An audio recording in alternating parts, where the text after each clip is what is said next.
Lesson 21 this week. We're going to continue on with Mark chapter 9, specifically verses 14 through 29. I wrote this down somewhere. I can't find it now that I'm looking for it, but it's talking about the glory of the mountain and the agony of the valley. And we kind of see that in this passage. Probably something that most of us have studied quite a bit. Heavily weighted this week on the first part, but I wanted to kind of split out this short conversation at the back end. I thought that that was important for us to do that. So we'll kind of handle it that way. Let's look at, almost going to read the entire passage here. Yeah, let's just do that. Mark chapter 9, verses 14. If somebody shows up at the house tonight, they just have to sit here at the table with us because I'm not changing it up now. It says, and when he came to the disciples, he saw a great multitude. Let me pause and back up, right? I mean, I think we all know where we were last week, but Jesus and Peter and James and John were on the mountain of transfiguration. All right. So, and they've discussed about Elijah coming, and this is where we jump in now. It says, and when he came to the disciples, he saw a great multitude around them and scribes disputing with them. Immediately, when they saw him, all the people were greatly amazed and running to him, greeted him. And he asked the scribe, what are you discussing with them? Then one of the crowd answered and said, Teacher, I brought you my son who has a mute spirit. And wherever it seizes him, it throws him down. He foams at the mouth, gnashes his teeth, and becomes rigid. So I spoke to your disciples that they should cast it out, but they could not.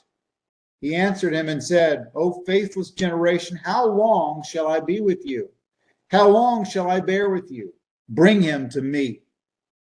Then they brought him to him, and when he saw him, immediately the spirit convulsed him, and he fell on the ground and wallowed, foaming at the mouth. So he asked his father, how long has this been happening to him? And he said, from childhood. And often he has thrown him both into the fire and into the water to destroy him. But if you can do anything, have compassion on us and help us. Jesus said to him, if you can believe, all things are possible to him who believes. Immediately the father of the child cried out and said with tears, Lord, I believe, help my unbelief. When Jesus saw that the people came running, he rebuked the unclean spirit, saying to it, deaf and dumb spirit, I command you, come out of him and enter him no more. Then the spirit cried out, convulsed him greatly, and came out of him. And he became as one dead, so that many said, he's dead. But Jesus took him by the hand and lifted him up, and he arose. I gotta pull up the NIV on part of this because I just really like the way that it was worded. Read the last two chapters. No, I'm going to do that at the bottom. Christine's keeping me straight. So, 14, NIV. Boom. So again, Jesus and his inner circle have descended the mountain, and they just kind of come into this hubbub, just all this buzz of activity, this commotion that's going on. And it's interesting that Mark writes that when Jesus shows up, that the people are amazed and they go running to him. And so it's you just kind of got this sense of celebrity is now on the scene, right? He's kind of walked into this pretty crazy scene that's going on. But it's important that we also notice that the scribes are there. And so it's been noted that we talked last week about where was the Mount of Transfiguration. Was it further to the north? Was it further to the south? If it was further to the north, we obviously see the scribes going to great lengths to investigate Jesus. If it's further to the south, more in Galilee, then it's obvious that they'd be a little closer to home. And so whatever that scene may be, we can talk about that if you'd like to. But Jesus asked the question to kind of get the ball rolling. He says, what are you discussing with them? And in the NIV, I was kind of studying this in the NIV. The phrase is, what are you arguing with them about? And so there's this conflict that's going on. And so at this point, the father jumps in. We see him in verse 17 jumping in and explaining that his son is possessed with this evil spirit. And many have made note of the fact that the way that the son acts has a lot of the hallmarks of some form of epilepsy.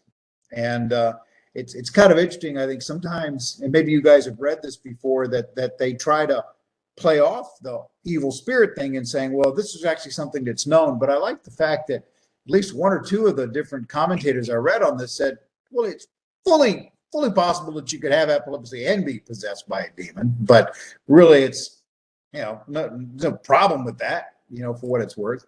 But it's just, this is the way that it was manifesting itself in this boy's life, is probably the reality of things. And so, but here's the key. I think everybody that's ever studied this passage knows this is the key. The disciples couldn't drive the demon out. They were incapable of exorcising the demon. And so this is the point, the flashpoint of this conflict that's going on. And we're going to talk about this argument with the scribes and the disciples here in just a second. And so we see Jesus in verse 19 really demonstrating some frustration and disappointment in them. He refers to them as a faithless generation. And just goes from there. And it's been said that really what he was doing was, in some ways, tying the unfaithfulness or the faithlessness of the generation, the people around the disciples, to the disciples at this point. They weren't able to make anything happen. And so let me pause there. What do you think about that? It's not in the questions. What do you think about that? Jesus's statement in verse 19, this faithless generation. He says, how long shall I be with you? How long shall I bear with you? What do you think of this indictment that Jesus gives? Is he really, is he unhappy with the disciples? Is he unhappy with everybody? Kind of, where do you feel like he's really pointing the finger at this point? Well, I don't specifically see this pointed towards the disciples. Okay, so what do you think? I think it's more the crowd in general. I mean, it's a very direct echo of chapter 8, where he has to sigh and say, what is it with this faithless generation always asking for a sign? I'm not going to give you any sign. He gets in the boat and leaves because the Pharisees had been coming to test him and try to argue with him. And that's not even the first or only, this would be the last time he refers to them. I mean, the 7 woes of the Pharisees, he talks about the Pharisees and the scribes in the same way, and then basically gives the same sentiment. Woe to you, Jerusalem, Jerusalem, I wanted to bring you in and you wouldn't do it. He uses the same word at the end of chapter 8. There are some who are standing here, but it is not the same word, but it's kind of the same sense. There are some who are standing here who will not see or not taste death before seeing the kingdom of God and its glory coming in power. And then he, those who are ashamed of me and my words in this adulterous and sinful generation is at the end of chapter 8. Right. Repeatedly, he's talking about this generation, this sinful and adulterous, or this perverse generation, in all the different versions. And of course, generation had a different sense than what we use. We think of generation as a time frame, people who are born in the same period of time. That's an extremely new way to use that word. They're thinking Genea as in generated from the same source. Right. Culture. More culture. Specifically in this case, from Abraham. He's talking about Jews in general, and repeatedly his refrain throughout the Gospels is, I'm trying to talk to you, Jews. I'm trying to tell you that I'm here. Your Messiah did come. Here I am. The kingdom is at hand, over and over and over. And you're not going for it. You're not getting it. You don't have the faith that we're looking for. He celebrates the people who do have faith, even if they're not Jews. Yes, he does. So he was repeatedly highlighting this generation, meaning this Jews as a nation through history, particularly represented by the ones that are standing in front of him and consistently treating him this way. So I kind of think in this case, it says that the scribes were arguing with the disciples. I get the feeling that they recruited this guy and his son. And it doesn't specifically say that, but there are plenty of other cases where the exact same groups of people did come up with one trick or another. What do you say about this? What do you say about that? Sometimes it's a coin, sometimes it's a demon possessed person, sometimes it's just a leper. But they're consistently coming up with different ploys and different tactics. They probably showed up and just found a few of the disciples and not Jesus, and they're pretty upset about it. And the whole crowd around is excited to see these guys because that means Jesus must be somewhere around here. So they're probably frustrated at the rabble. Given the pattern of the other cases where they come around with tricks in hand. So they probably, I get the feeling they might have recruited this dad and his epileptic or demon possessed son to set a trap for Jesus, which would be timely because Jesus has now started towards Jerusalem. He's entered the new phase of his ministry, and more of that adversarial relationship occurs in that time. So, Jesus can't do it. Well, how about you guys just do it? You're his students, right? They think in terms of a rabbi and his students, his apprentices, his rabbis in training that are of his school. So they said, well, if your master can do it, couldn't you do it? And of course they couldn't. Put that pause there. For reasons we'll see later on. Yeah. Put that pause there because that's I'm tracking 100% with you on that, and that's why I asked that question. What do you think the cause of that argument would be between the scribes and the disciples? And so I like what you said about maybe the guy being a setup. I think about the woman caught in adultery, right? I mean, that was a big setup to try to trap him, and he definitely played that well. But so I heard what you said. I hadn't thought about this, that they may have been at that point when Jesus shows up, they were upset, ticked off, disappointed that Jesus wasn't there, right? And this is all conjecture, right? I mean, we're educated conjecture, but I like setting the table like that, that here they come and he's nowhere around. So could they have been a bit sour grapes about the disciples being there? They're kind of feeling like they're getting the B team or something like that. Yep. Especially when they don't get the sign they came looking for. They either want to be satisfied with a show, dinner theater, or they can expect dinner theater by now. He gives out, thousands of people free meals. Yeah, right. You're looking for dinner theater. But they can't even get that, and they can't even get the trap that they're potentially trying to set. Now I'm gonna circle back to verse 19 in a minute, but you got to think that at the point that they would come in, if it's a setup or if it's not, whichever way it goes, that the scribes come in and they're like, all right, big boys, show us what you got, right? And we're going to talk more about the disciples later and kind of what their performance was. But you had to think that at that point, they if it had been me, I'll just say it that way. If it had been me, I would have been going, we're going to show these dudes right now. Mm-hmm. We're going to rain thunder down on them. And then they can't perform. So you've got to think that the stress level in this interaction had to be pretty substantial for the scribes on the one hand to possibly be very disappointed Jesus isn't there. At the same time, when they can't do it,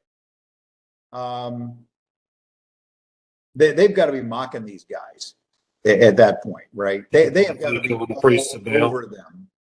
Huh? Think about Ezekiel and the priests of Baal. Yeah. Pull down fire and from your gods and that whole story. Maybe he's sleeping. Yeah. And wake him up, yeah. Maybe he's visiting the urinal. Yeah, absolutely. I mean, you know, the mocking at this point has got to be just withering. Yeah. Mhm. Got to be. I'm reminded of the scene in Band of Brothers when the major general of the German army has to surrender to a lesser officer of the American army. He's just, this is not right. I'm bigger than you. I should not surrender to you. I want to see your commanding officer. And then Damon, the general of the army, is standing right there and says, "No, you can surrender to this guy. Surrender your sidearm to my lesser officer."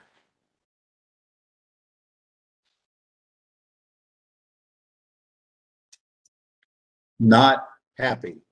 Not It's happy. below my pay grade. Exactly. Well, I think Didn't the something other like that issues happen, somewhat like that in the Patriot with Cornwallis or something? I Yeah. think. Yes. I was thinking. Preston, I think you had something.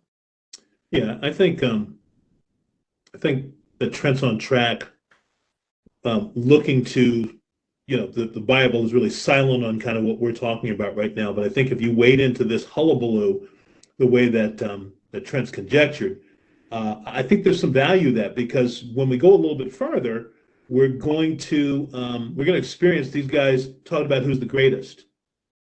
And so a little while before the transfiguration, they had just come back from being successful in performing miracles and exorcisms and stuff like that. So they're riding pretty high, and probably looking to have an encounter with these guys who might be testing them. And like Trent and like you have suggested, they're gonna silence the scribes, but they can't. And so the discussion that's going on is not so much the scribes being frustrated at not seeing Jesus. It's also probably a combination of the remaining disciples trying to defend what they couldn't do. Yeah. They've also got newfound piece of information. Hey, this is the Messiah, and he's starting to say weird stuff, and we're not really sure what to do with all of this right now. But so, imagine that didn't help them. Yeah, I think Preston, you know, you've got the point about they're getting pretty big for their britches. You know, and Trent, you're saying the same thing. I mean, they're getting some confirmation about they're with the right rabbi, but you know, even just a little bit later, you know, you talk about who's the greatest, and then right after that, you know, they saw somebody who was casting out demons, and he's like, and we forbade them to do that, you know, and it's like, wait a minute, you know, who made you guys the arbiters of all this stuff? Right. So yeah, they were, I mean, so this had to be a pretty amazing, stressful time. Now, going back to the faithless generation, you know, the reason I brought that up is because if you read on this, there's a lot of debate about who Jesus is talking about. And Trent, you kind of hit on two. You know, one was just Israel in general. Israel, it's Israel. Others have said he's talking about basically the world. And then there's a third kind of opinion that he's heaping in the disciples with them because they've been drawn into this. They've not exhibited the faith they need to be able to do the work that they've been called to do. And so, you know, that's why I kind of asked the question. But it certainly, if you take the tack that you didn't say these words exactly, but it kind of says this is a setup. This is just a big setup. And they got played right into it. They didn't have to, but they did. By their lack of faith, they played into it. You can understand, yeah, why Jesus would just be speaking to the entire culture of that time as being corrupt, like you talked about. Well, I mean, I think lighting into the disciples' point of view is kind of presentism. It's kind of what? how do we Christians who have all of the text available to us look at these guys and think, oh, well, of course they should have seen it. Why wouldn't you trust Jesus? Why wouldn't you treat him like God? And, man, I mean, he died for your sins already. Come on. What are you doing? And we've had to say it over and over again in our group. Well, no, they didn't have any of the New Testament back then. Right. They had the Testament. And he hadn't died yet. There was none of that stuff had gone on. So it was all still mystery to them from their point of view. So it's hard to accuse them in a special way apart from what Israel representatively was doing. I think it's much more of a missional point of view. What was Jesus trying to do? He came as Messiah in order to establish the kingdom and do all of the reconciliation that was promised starting with Abraham. And since Israel was giving more and more signs of officially rejecting it as a generation, like I said, from a common source, but as represented by that generation, that group of people in that time, it's the fullness of time. Today, now's the time. Today's, this is the hour. You got to make your choice. And sorry about you, but you represent everybody that went before you and everybody that comes after you. You don't get to choose it. That's just how it goes. So the people in the land at the time were in that situation in their relationship to Jesus and in their relationship to all of their ancestors and descendants. And therefore, completely appropriate to the culture, the religious thinking, the philosophies of the time, Jesus treated them as representative of the whole. Right. But federal headship in all kinds of contexts, it cuts both ways. I'm just not. I appreciate your position on that, and it's solid, absolutely solid. I just don't know if I'm quite so willing to always. You didn't say always, so I'm not trying to put words in your mouth. I'm not always so willing to let them off the hook. Yeah, they didn't know everything. They didn't have the full revelation of Scripture, but they had at least experience. They were commissioned by Jesus and went off and did these same kinds of things earlier. Yeah, So, I didn't say it loudly. Just I don't think they're in for special attention in this line.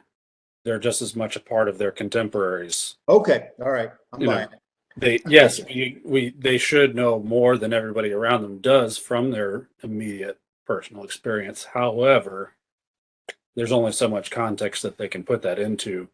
They're very much men of their time and of their place and of their nationality. And Well, it's new to them, right? You get that. It's new to them, and you start to ask yourself the question. And I think this is where, and we'll touch on this a little bit more a little further down. But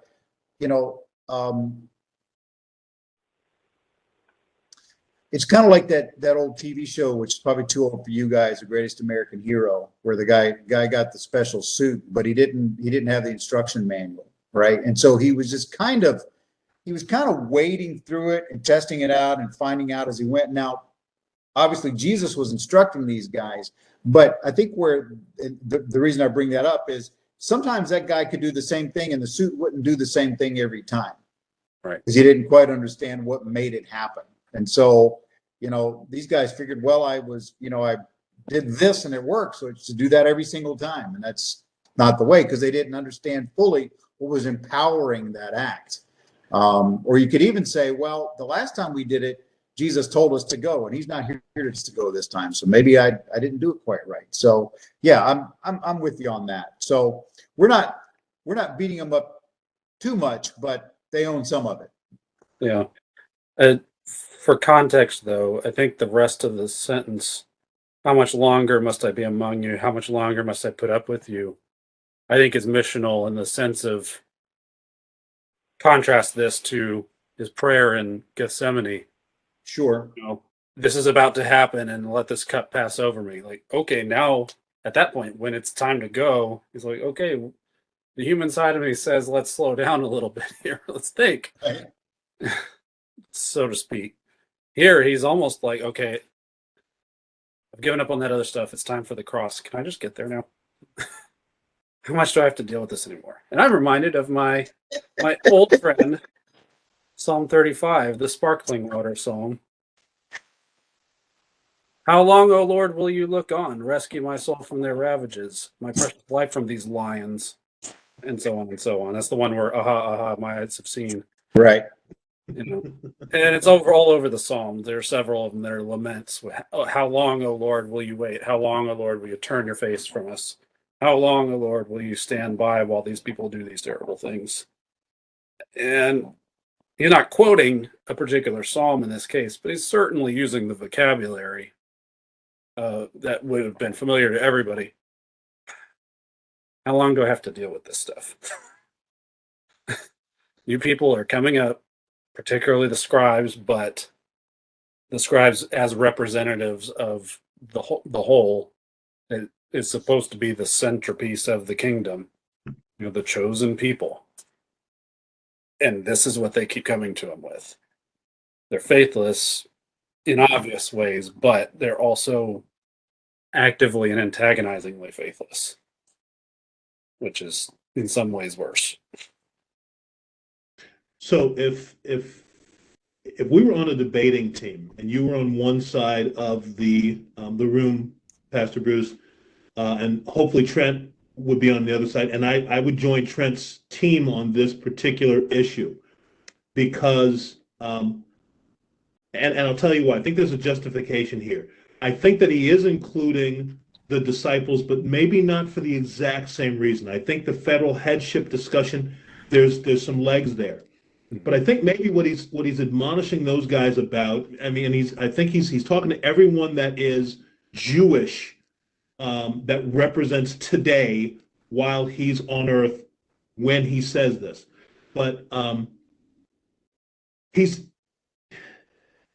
modeled for the guys even down the mountain maybe how to stay out of an argument, and they're not able to accomplish that. They get railroaded and they're about to get stomped on because they haven't been able to process and assimilate and then apply what he's been teaching, so that they're not even wading into that. Number one. Number two, and this is what I like best, when they go indoors, Jesus doesn't do the whip down on them because it looks like in this case they weren't equipped for this specific scenario. And Jesus usually will yell at them when they're dummies, but here he doesn't. And so I think he's including them because they're a part of the Jewish nation, they're part of the culture, but they're not learning the lesson from their rabbi to stay out of the junk, so that when you present a coin, when you present a demon-possessed person, when you present a lady in adultery, how to kind of back off that situation, they're getting snowballed. But by the same token, when they're aside and later on, the rabbi says to them, you didn't have the tools, or you may not have had the knowledge, or you may not have had the encounter with this type to have been successful. And I take some comfort in that, when potentially you can get spanked or grieving the Holy Spirit, when sometimes you don't know what that Sam Hill you're doing. The whole idea that God absolutely gives you things you can't handle all the time. Wait a minute. You mean that? Really? I mean, we see it. I thought God never gave me anything I couldn't handle. I swear I saw that on Facebook one time. It's always there because they misread temptation versus it's just improper understanding. Go ahead, Ken. I'm sorry. I think that was on Benjamin Franklin's Twitter feed. That's what it was.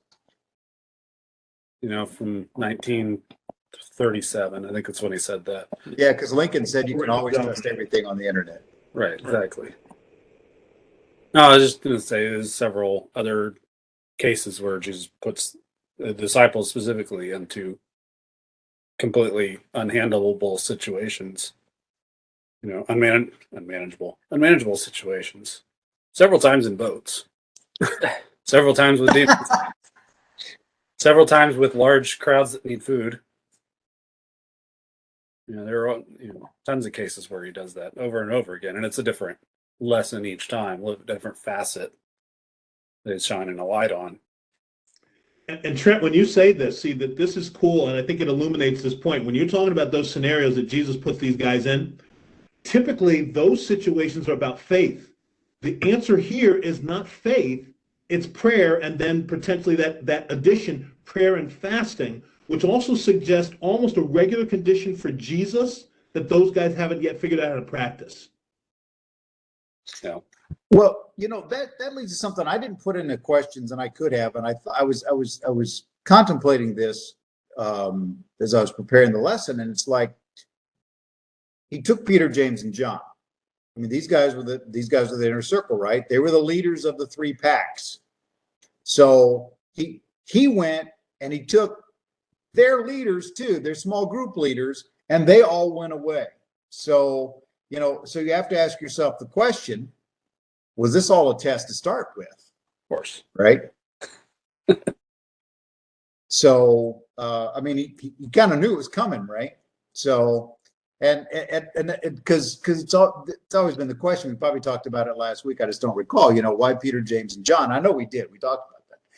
But then you think, well, maybe just to get them out of the way to see what the 9 would do. What would the 9 do?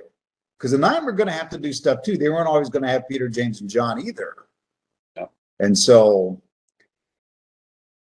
it's a heck of a test, guys. So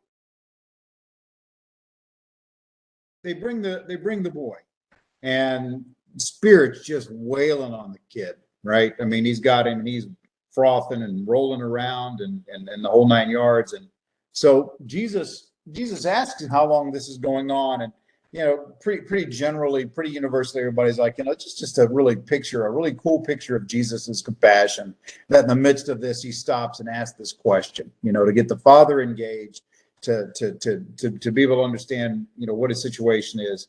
And Dad, of course, explains what's been going on here. And I'm pretty sure Mark's the only one that actually has this part, that the rest of the Gospels don't have this. And then we get this little conversation in verse 23 in verse 22, he says, well, Jesus, if you can do anything. And I like the NIV's version there, where he says, if you can do anything. What do you mean if? Yeah, because then Jesus responds, and actually some of the, depending on which manuscript you read, it's worded exactly this way. Jesus says, if you can. What do you mean if? Yeah. He says everything's possible for one who believes. If you can't, because I got to think that came out kind of like, like, what do you mean? If you can. And so there's a real challenge there. But the Father's response is pretty cool. We're going to talk about that here in a minute. But he says, Lord, I believe, help my unbelief. And I've actually heard people quote that at trials and times in their lives. And I respect that, by the way. And so just to kind of finish out the narrative. So the crowd starts to build, and there's been some controversy about the fact that, in verse 25, where Jesus saw that the people came running together, and they're like, well, wait a minute, there was already a multitude there, right? There's always somebody to challenge the text. There's always somebody to come in and challenge the text. But it's like, well, all right, there was a crowd there, but there was more of a crowd coming. It's not hard to understand the math. But essentially the crowd is building. And as you guys know so well from this book, is that Jesus is not one necessarily to do his healing just out there in front of everybody. He'll take them aside. He'll do different things. And so it's not about the shock and awe of the whole thing.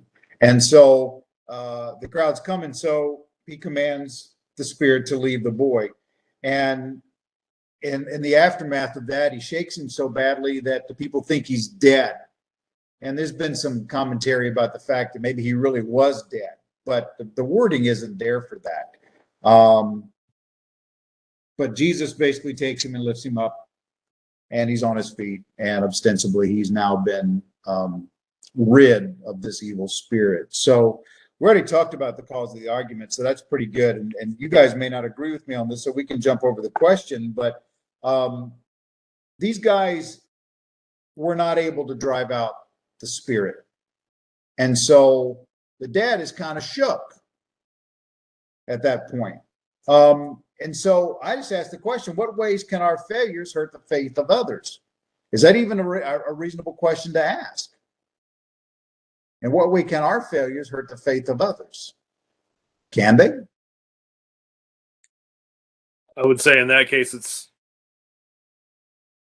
the faith they have, or what it's hurting is the wrong faith they have. If they look to us, It's hurt. It's. I heard two comments. I heard John, and then I thought I heard a follow up. no, it's if their faith is hurt by us, it sounds like they had the wrong faith to begin with. Okay. All right. Well, that's kind of a pretty solid answer.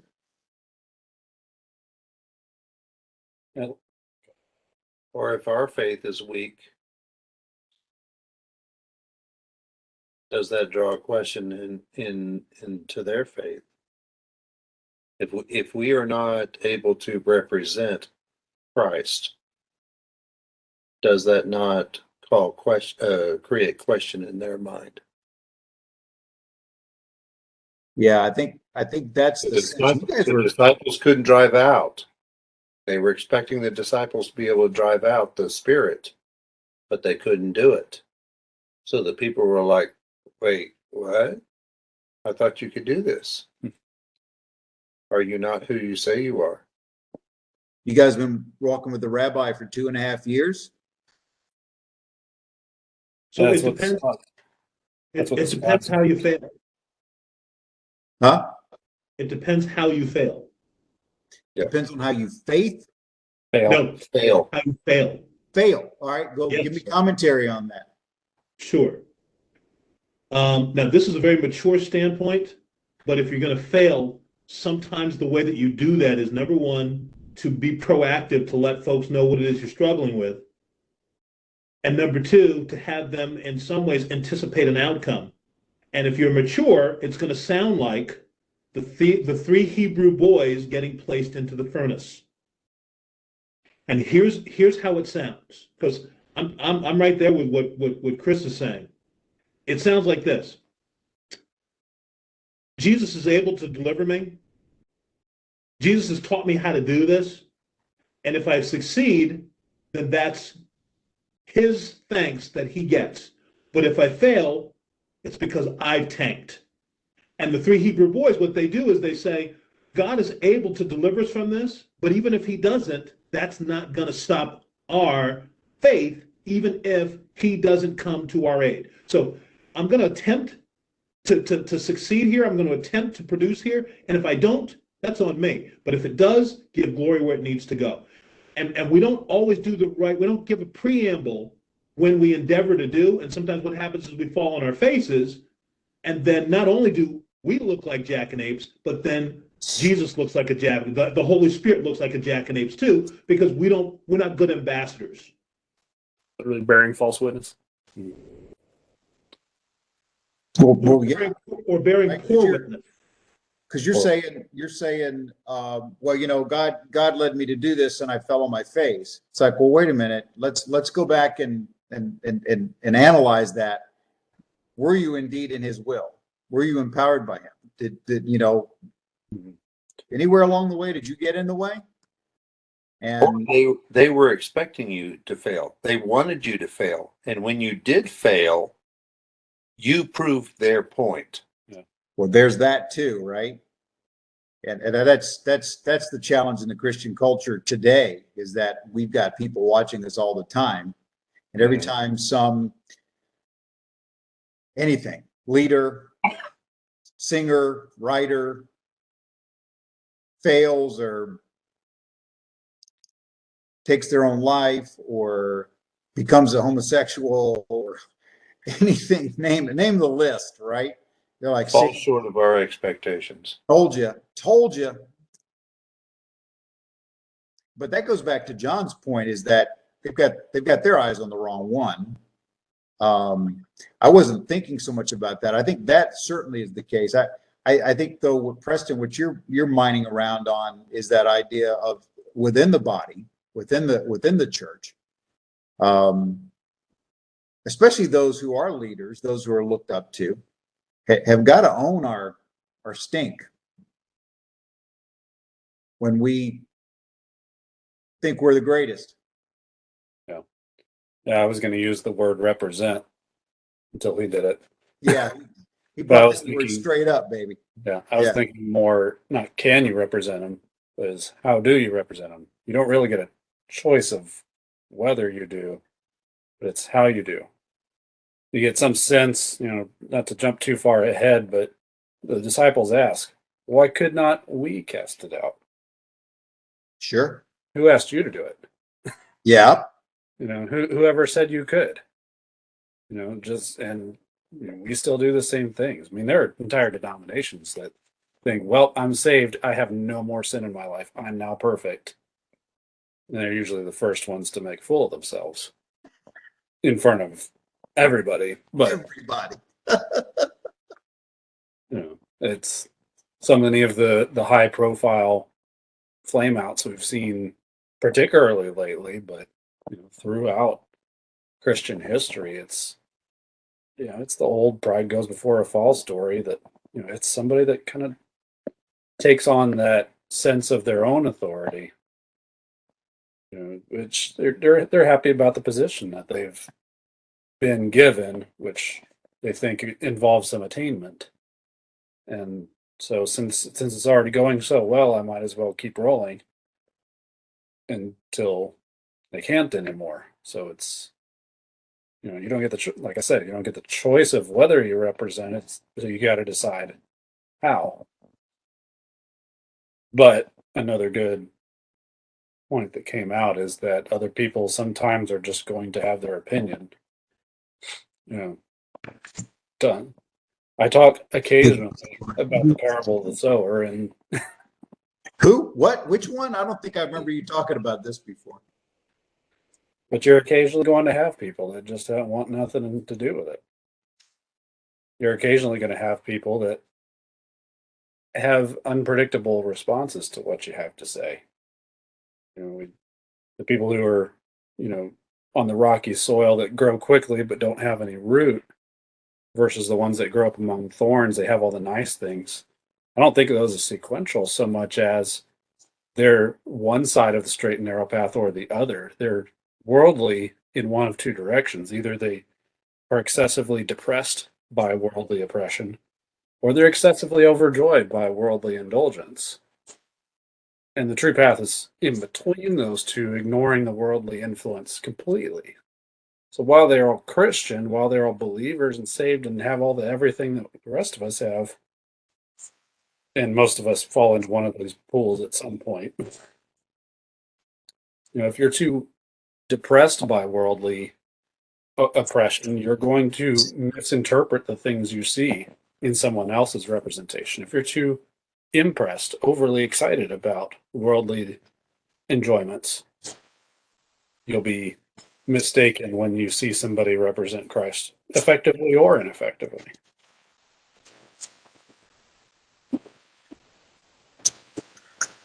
So how you present, I think, has great impact in terms of your failure affecting someone else's faith. An example from that might be years ago, one of the giants of evangelism, maybe even televangelism, was Oral Roberts. And back in about the 80s, he made this interesting statement. He said that the church needs to raise $5 million, and if it does not, the Lord is going to call me home. Yeah. The church failed to meet that particular yardstick, and he didn't get called home.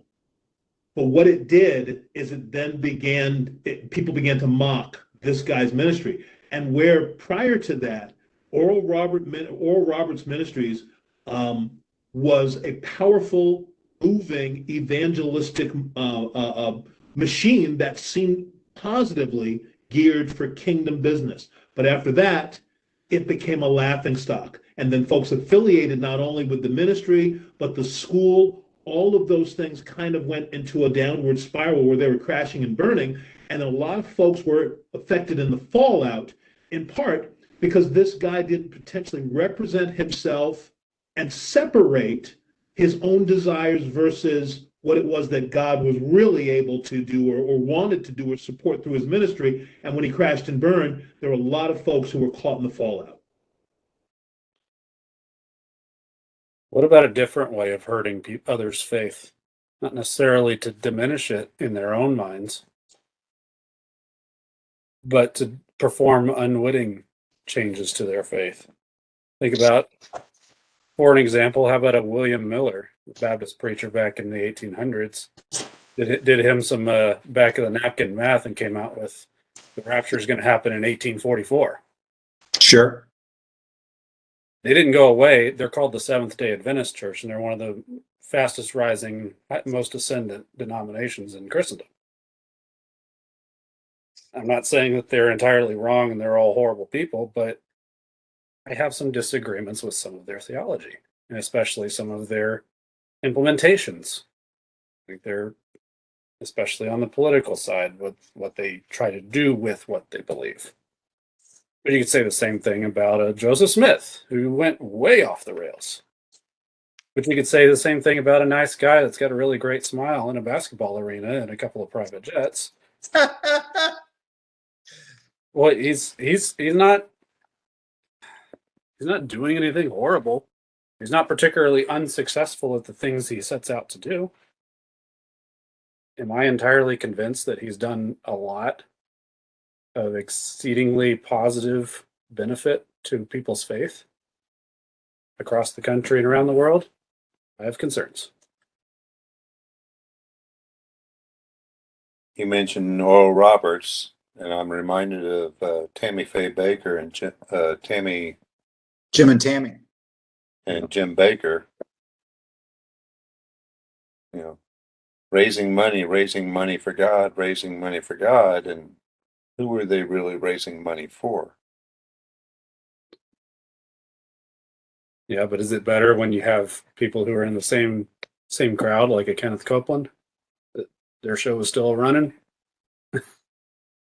Well, you got a lot of that going on, the whole faith movement, all of that.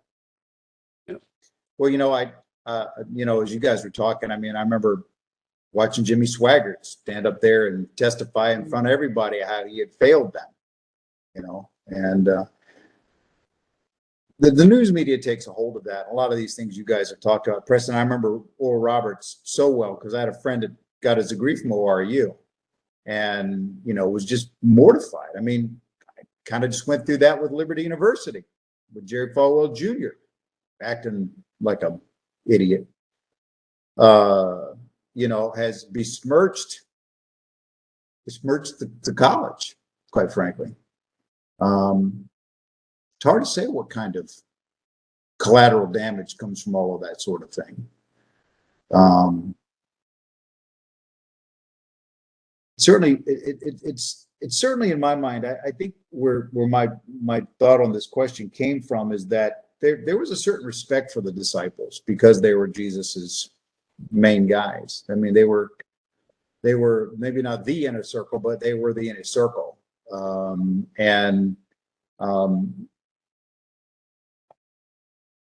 You just had to wonder when they blew it.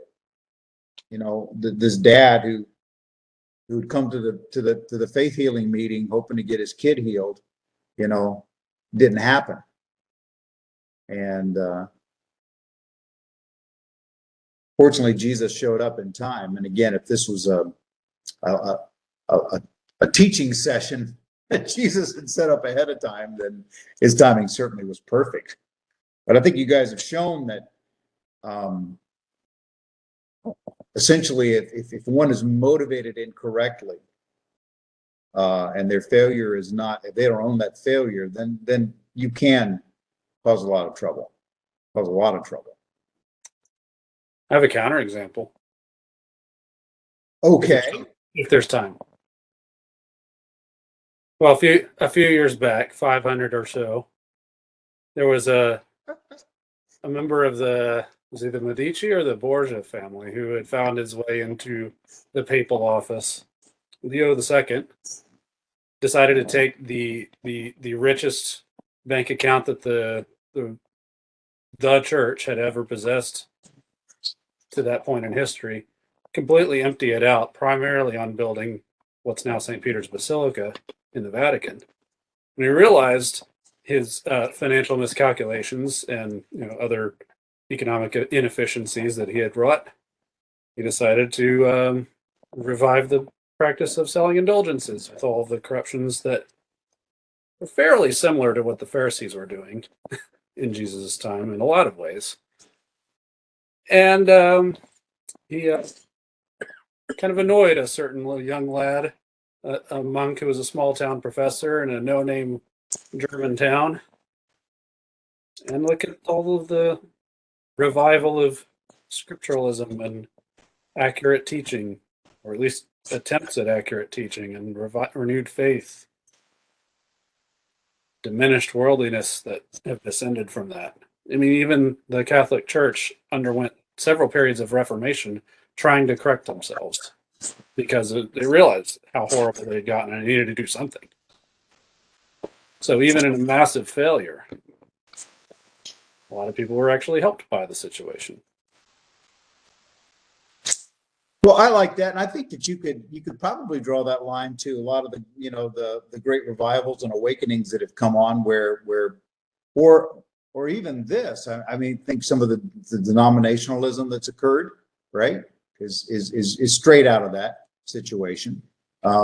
Possibly even quite a number of church splits have been foisted through that. So okay, that's a decent counterbalance to that. Preston, did you have something? I thought I saw your hand. I just think that the phrase that describes where Trent went with the Medicis and the indulgences is less that this failure hurt the faith or built the faith even of young Master Luther, but it's more the gates of hell will not prevail against the church. It's when evil influences or worldly influences or those forces that are the powers and principalities look to engage the church and the church is spiraling off and teetering off in a weird direction, the gates of hell can't prevail. And that's where the Lord Jesus writes the church through either the moving of his Holy Spirit or something else that's directly influencing.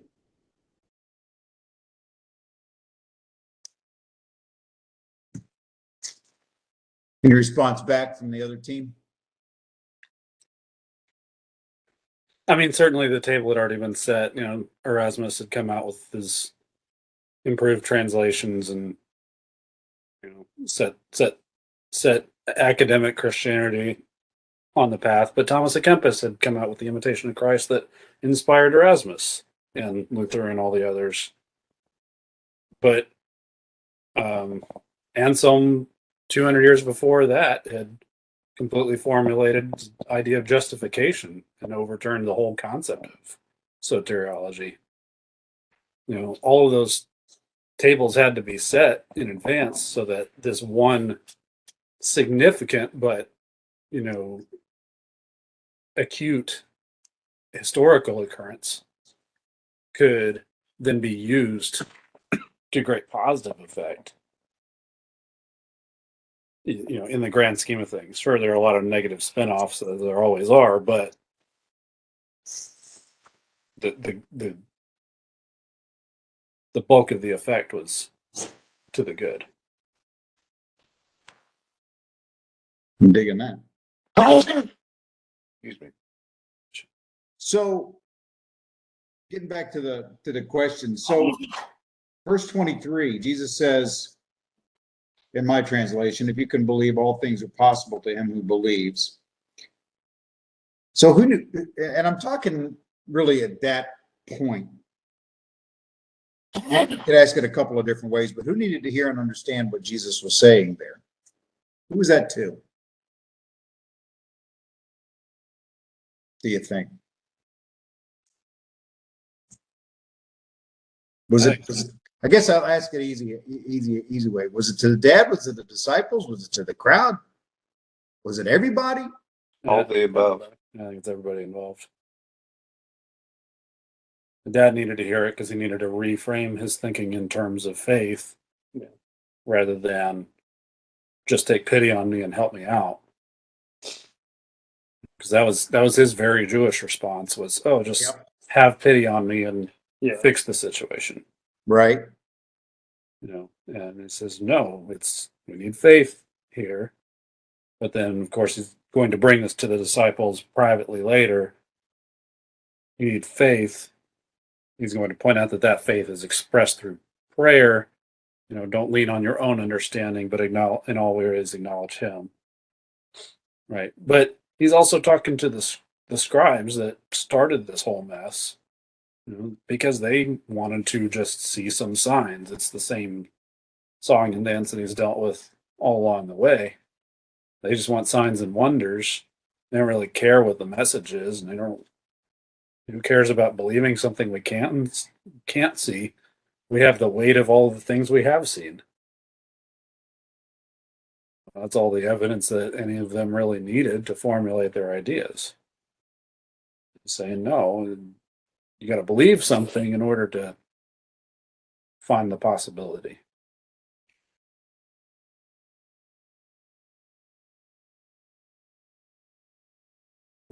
The way I read 23, well, I have the NIV. It says, if you can, quote unquote, which I read as, what do you mean, if? Who do you think I am? Everything is possible with those who believe. 24 goes, immediately the boy's father explained, I do believe. Help me overcome my belief. He's asking for another sign. Solve my problem for another sign for the people behind me that are waiting and looking for a sign. The belief. You're jumping down to verse 24, okay, and kind of going through that whole thing. All right. The if is the problem. What do you mean if?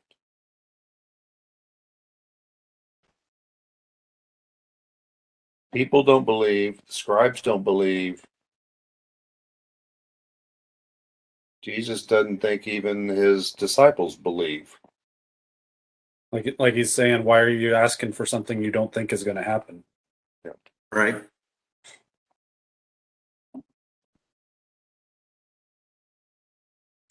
But you didn't ask about this question that Dad's asking about right now, which is the statement that this guy makes to Jesus before Jesus responds back, if. Because I think that there's a key, and I haven't looked at it in the Greek here, but there's a difference in content. If the father says, if you can do something, that's not what he says.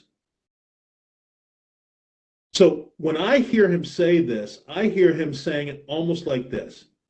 Well, if you can do anything, you can do it. So what he doesn't say is, if you can do something, help my boy.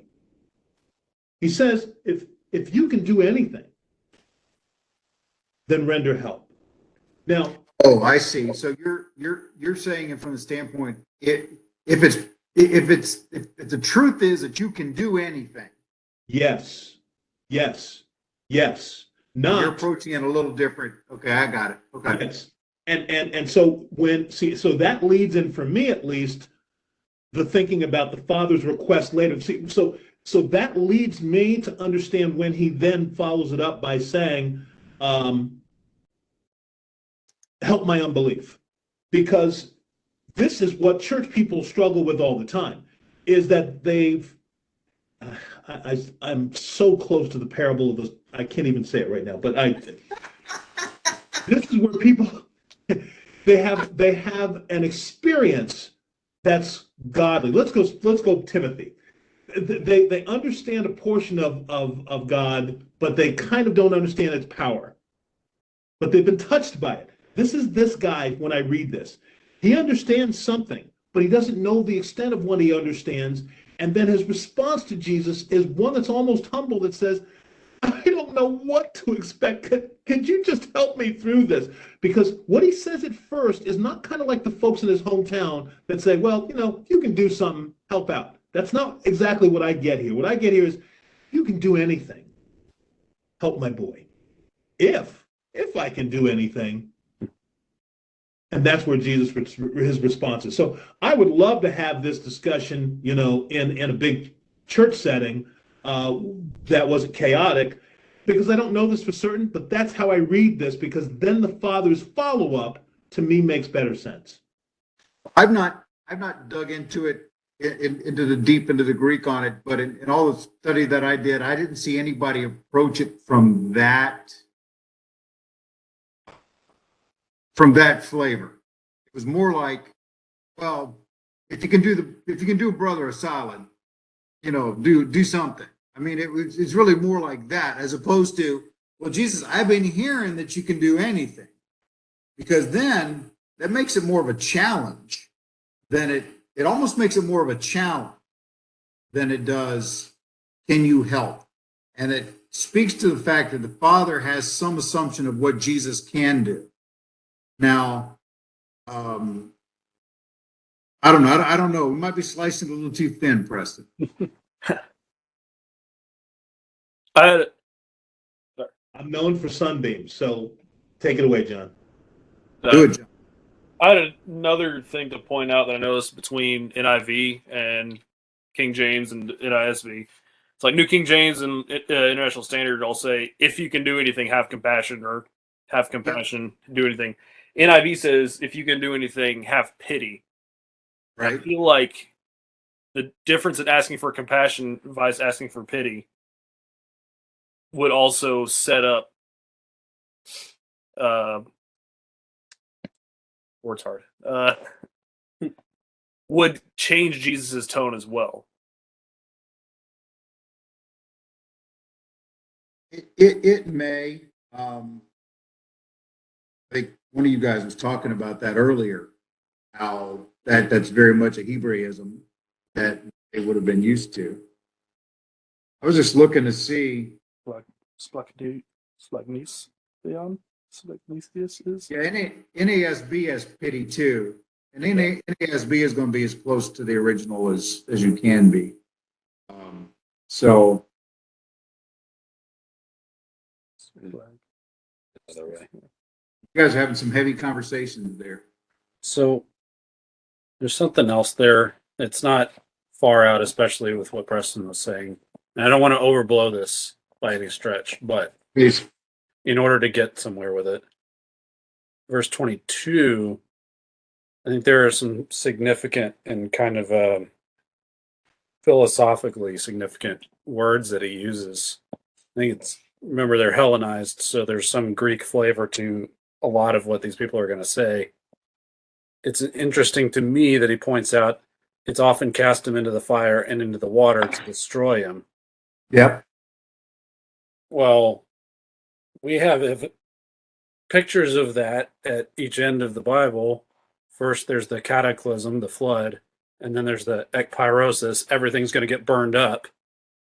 Well, the Bible was written when and by whom it was written, but those were also very current Greek philosophical concepts, especially with the Stoics, that Stoic cosmology, where it was not just, hey, don't show your emotions or whatever, little stuff that we hang on to now. Like, it was an entire ecosystem of ideas, an entire view of the universe and reality, where they thought way back in the past, there was the cataclysm that destroyed the previous world and gave us the world that we have.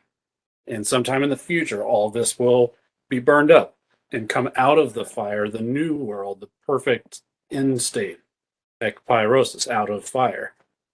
Right. So it was not just this is how the Bible sees the early part and the late part of the world and creation and everything in it. The Greeks had a very similar view of the universe too. So generally, Eastern Mediterranean, more sophisticated cultures especially, kind of thought this was going to happen. I think, so that's the part I don't want to overblow. But I think it's interesting that he brought those up specifically, especially with the line to destroy him. Kind of with that in the back of his head, why would I come to you if I'm thinking of these, cosmically significant events that are represented in my son's torments? These guys over here are saying something about God, or you are God, or doesn't that mean that you should be slightly above the cataclysm and the ekpyrosis whenever they happen? I'm watching them happen to my son right in front of my eyes, and I'm a superstitious, illiterate Galilean, or at least a moderately illiterate Galilean. This is scaring the pants off of me. Can you do anything about this? Are you even the guy to talk to? Let me hook in with you. Since you want to do that, since you want to go there, No. right? Isaiah 43, right? When you pass through the waters, I will be with you. Through the rivers, they shall not overflow you. When you walk through the fire, you shall not be burned, nor shall the flame scorch you. For I am the Lord your God, the Holy One of Israel, your Savior. So, he baptizes with water and with fire. Yeah, right. I mean, so you've got all that. So it's not a far-flung thought at all. I mean, these guys were products of their culture, and I hear where you're heading. Yeah, I don't want to overblow it like I'm sitting here trying to do end times predictions and all that stuff. No. Just No, and we're probably not a heavy theologian either, but he's informed by his culture. Is your point? right. Right. And at least enough to say, I'm super scared right now because this looks like something much bigger than just epilepsy. Which leads to verse 24, which Chris was kind of getting a running start on that one a few minutes ago. So okay, so we go with that. Which however you want to slice it, it kind of comes down to the fact that he's expecting a lot out of Jesus. I mean, I think that's the point we got to get out of this. Is that He wants to know if he can. if he can, come on, let's see it, right? And so Jesus says he can, but then the Father says, Lord, I believe, help my unbelief. And so I think most people admire that, don't they? I mean, how should that, I asked the question, how should it reflect our faith walk? Would you have any problem with anybody ever asking that question? Or is that a little too easy? I'd rather somebody who's that honest about themselves.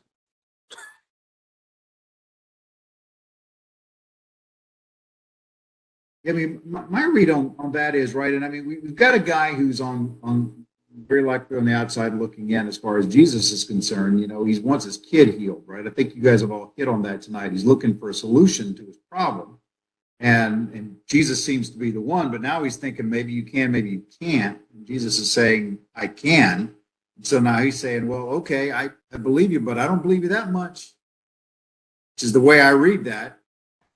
I believe you, but I don't believe you that much. I believe you a little bit. Help me over the hump. Yeah, get me there. Well, especially if he's an unwilling accomplice as bait for a setup, Sure. like I brought up earlier. He's a These guys- stooge for the these scribes, guys- right? These guys just brought me out of here from town. Like, I don't even know why we're out in the mountains right now. I don't know what. Shouldn't we go to a doctor or something? Why can't the Pharisees and the scribes do anything about this? Why are we coming out here to the wilderness? I mean, there's that John the Baptist guy. That guy was crazy. What? I don't even know what I'm doing here right now. And they're telling me all this stuff, but they don't even seem to believe what they're saying. And then they start arguing with your own guys, and they can't do anything about it. Now I don't know straight up from straight down. Yeah, and the whole time the kid's laying there on the ground, rolling around, frothing at the mouth. I mean, having a bad seizure. Probably looked for a campfire to jump into. Yeah, I mean, it's not good.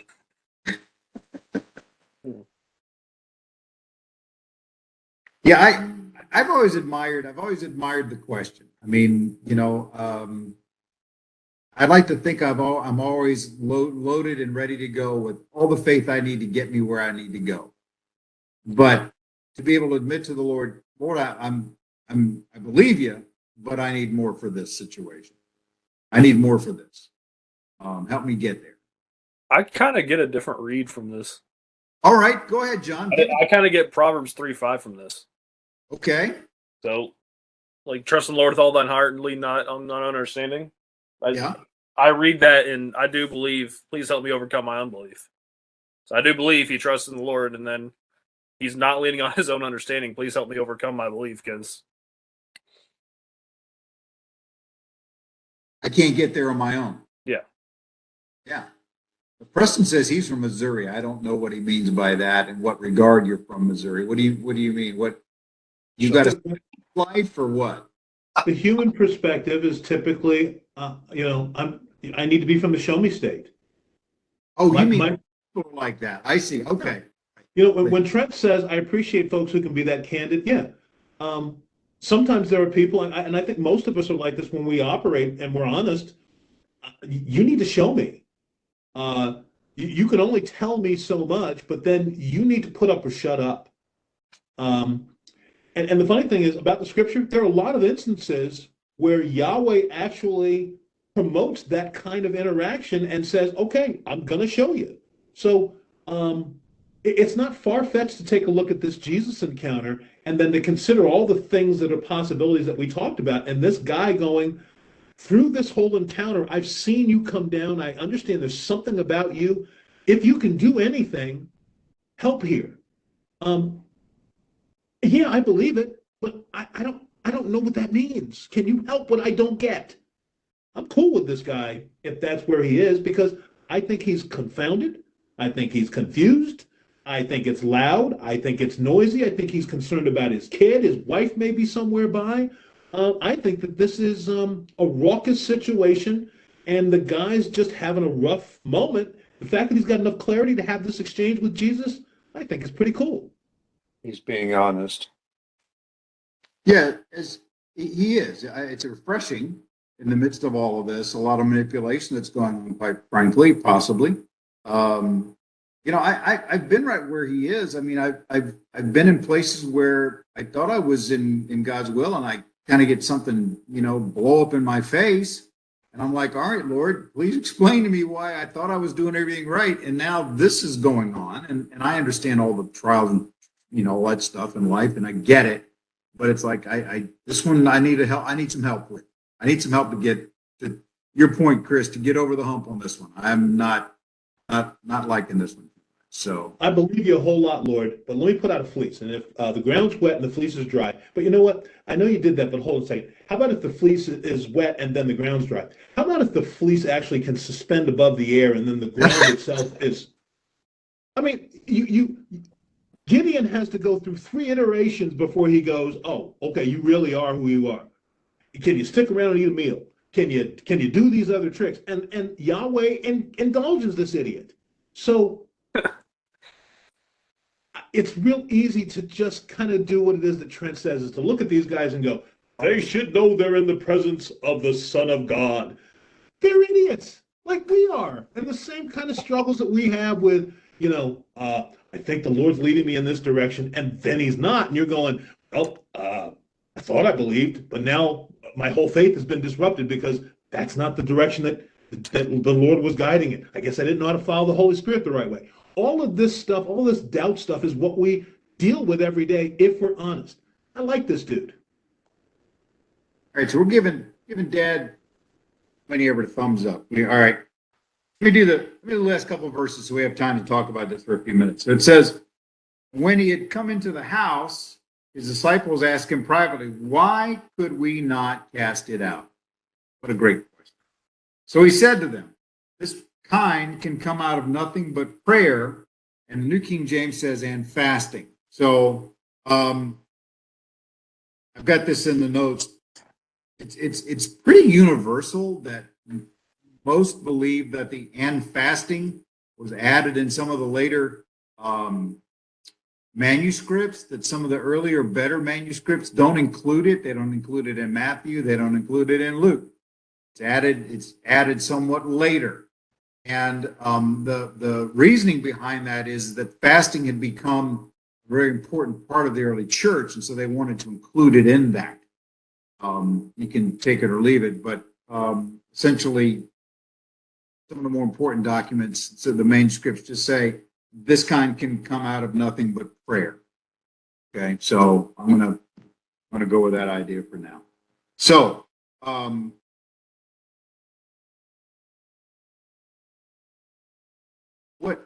what is the scope and quality of the prayer that Jesus is talking about here? What does he say about prayer? What does that look like in the life of a believer? Is it just an ad hoc kind of thing when I need some kind of a thing to happen? Is it more prevalent than that? What should this look like that Jesus is talking about? Where were the disciples? Because what he's saying is you couldn't do it because prayer was not part of the equation in your life. So where were they falling short? And by extension, if we want to be powerful for the Lord, what does prayer have to look like in our lives? It's a long question. Can I set the table for this a little bit with a bit of an aside, and then I'll shut up? Sure, set it. Okay. I don't know how the Dees brothers operated, but I do remember my brother, and you guys know my brother. And we're about 3.5 years apart. And there were situations when I'd like to think more often he was getting in trouble and I wasn't. And I was dancing in the background where he could see me, but my dad couldn't see me, and enjoying the fact that I wasn't getting the lecture or the bruising that was happening. So the table setting I'm doing is this one. Peter, James, and John are pretty doggone okay. They don't got to answer these questions. Now back to you.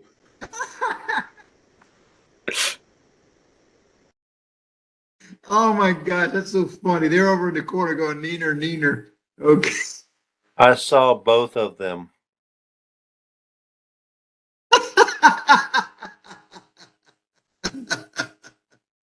The offender and the mocker.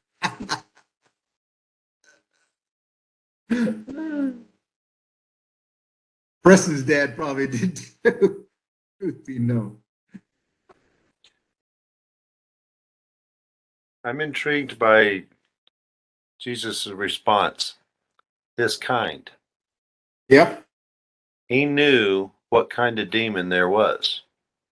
He knows there's many kinds of demons, and there are different answers to how to drive them out. Not only is he frustrated with the disciples' lack of belief, or the generation of Israel lack of belief, but his disciples still haven't figured out how to do it. Do it right, represent, do the demon exorcisms or whatever. And so his response is, there are many kinds of demons, and there are many ways of driving them out. This is a different one, and you will learn from this.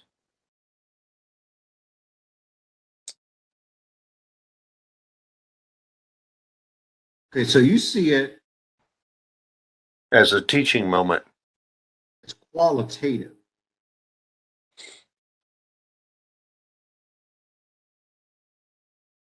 So I'll differ a little bit, not in the spirit of the answer. I kind of alluded to earlier that I think it's important to note that they said, why could we not cast it out? That's true. Like they thought they had been personally empowered and were now the Lone Rangers, or they were the band of brothers, and we're the ones that can go do everything.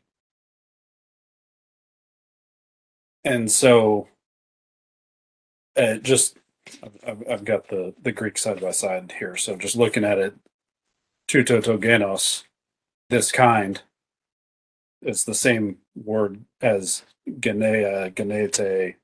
Right. It uses generation in other places, this kind. Offspring, nation, family. So it's the same background word, the same root word.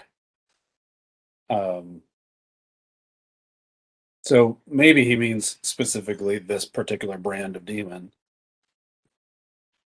Maybe he just means demons. What they didn't understand before when they were casting out was either they had special dispensation for the power to do it, or back then they were much more prayerful and they've forgotten that part. Yep. What does he intend prayer for in this case? I think that's the real point he's getting at is prayer is not specifically supposed to be some casual conversation. It's not, buddy Jesus, hey, let's, that was a great golf game I had today. Thanks very much. Here's to you. It's you're entering the courtroom of the Most High. And you're borrowing his power for a little while in order to do the things that he would have you do according to his will. So, we made fun of somebody earlier who was demon possessed. The one in Gennesaret, it was actually Legion and they went into the pigs. We Yep. kind of made fun of the term prostrated or worships Jesus. The very old translation was worships Jesus. We're like, that's weird. Why would demons worship? Because the very old idea of the practice of worship is throw yourself down on your face, be penitential, be submissive, be completely self-effacing. It makes sense that the early church would have added and fasting to the situation because they thought prayer was I'm throwing myself down on my face. I might be schwacking myself on the back with a switch or whacking myself in the forehead with a board or whatever practice they were into at the time. Fasting was definitely part of it. If you intend to borrow some of God's power to do some supernatural work that you think God would want you to do, and maybe you have a clear idea about that, you still have to understand he's God and you're not, just like Job had to learn. If you're going to come and represent God particularly in front of spiritual opponents, you need to know what your position is in the situation. The prayer is not meant to be like a casual thing in what he's saying here. Prayer is, who you are and you know who God is and you know how this is happening. And make your public obeisance.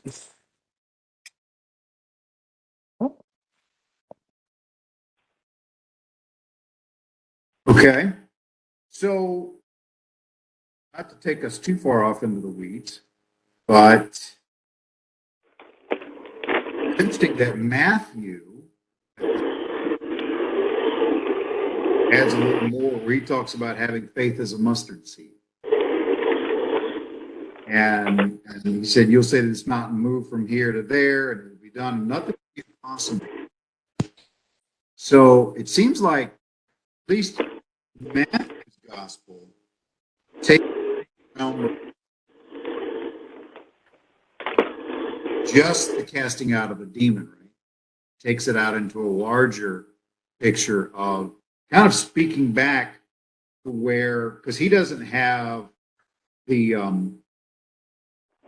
interaction with the Father earlier about nothing being possible for you. He puts it down here in this part, and editorializes it there. So it's interesting that because he says, if you have mustard seed, you'll say to this mountain, move from here to there, and it will move, and nothing will be impossible for you. However, this does not go out except by prayer and fasting. And so it's kind of interesting there. It's like he says, however, and so in some ways it lends itself back to what Chris was saying from the standpoint of, he says you can do all of this, but in order to get this demon out, whether it's one demon or multiple demons, types of demons, because that's what you were talking about, Trent, that's going to require this higher level. If you want to include the fasting or not, it takes that.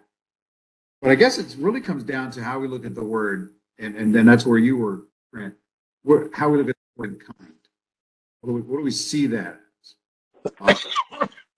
I tend to fall more to your side than Chris's. I tend to see this as a more general type thing. And in some ways, I feel like Matthew's kind of speaking to that. That however, I've not studied Matthew enough to know if that however is contrasting that with what they asked, or he's saying, you can do this. However, it takes prayer to make it happen. That makes sense.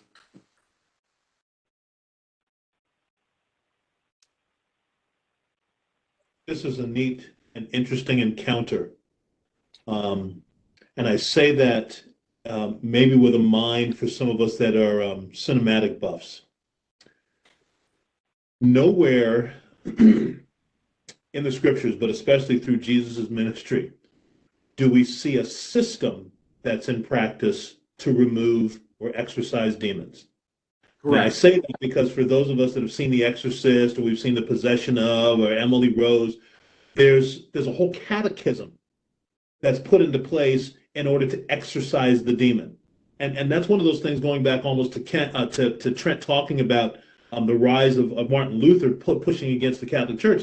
The question is for any believer that watches those movies and gets a little fearsome, because The Exorcist is one of those two movies maybe that can scare me a little bit because of the possibility of what occurs.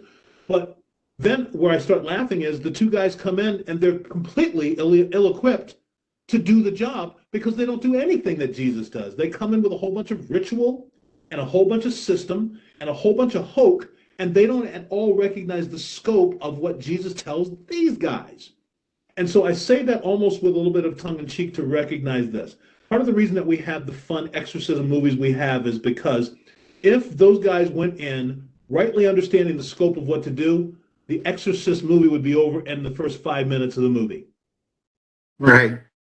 But almost like Naaman, who's leprous, dipping himself in the Jordan, we would rather watch the systemic approach as opposed to doing the simple thing. And I think almost hearkening back to these guys, Trent, you alluded to this before. When these guys started out and when they were asking, Lord, teach us to pray. And as they were sent out, they were relying on prayer with the Father and the connection to Jesus and probably being good students. As they started having successes and watching their own kind of fame grow a little bit, they may have been less relying on the scope of the power of their prayer and relying more on the fact that they were burgeoning superheroes. Yeah. And, in good Jewish context, they would have had a lot of ritualized prayer for every event of the day. Right. Not that it's meaningless and not that it's just words they're spitting out because they have to. I'm sure they were plenty faithful. He wouldn't have picked them if they didn't have some measure of faithfulness for him to work with. But they would have had just a ritual prayer this is what you say in this period of time, this time of day, this activity in your life. You're sitting down to dinner. This is what the blessing is. You're getting ready to leave your house. Well, you're going to go kiss the lintel, and then you're going to say a little prayer as you walk out. Every little thing has just some prescribed method for including God in your daily activity. And it's not that inverted relationship specifically. They would have said, well, this is me being in right relation, me remembering God in everything I do. But here Jesus is saying, actually, there's more going on here. And we'll see that come up with, Peter's epistles. You'll see it in the Hebrews, where now we're priests. It's not that guy's a priest, and he can come up with things to talk about. We're doing it too. So you have to approach it not just freely and with actual ideas formulated in your own head, but in a priestly way. You're walking into the Holy of Holies. They used to could only do that once a year, and there's a lot that went into that. It did. Including a rope to drag you out with. So we stop hearing the ting ting ting. We're going to start dragging. Here it comes. Now you do that everywhere you go and in everything you do, but it's that type of interaction with God. don't forget the gravity of the situation. That's right. Well said. Well said, because that's an entirely different engagement with the Lord than just some, as you said, some rote, okay, let me open the page, whatever, do that one. There's this ever encompassing prayer life that's got to be a part of the believer. Preston's been talking a lot about that recently, and among their gang, probably going to hear it more among our gang as well. It's definitely something the Lord is leading us to, is really deep, more abiding prayer life. And I see that the Lord asking for that here, not just Lord save me. All right, we better be done, guys. Thank you for the time. These men, it was good to see you all in one place tonight. Pretty cool. So, Lord willing, you guys, we're going to be in the same position next week then? Yeah, a couple weeks, right? Yep. I'll be here a couple. Yeah, very cool. Very cool. I'm liking that. So, all right, well, let's have a word of prayer.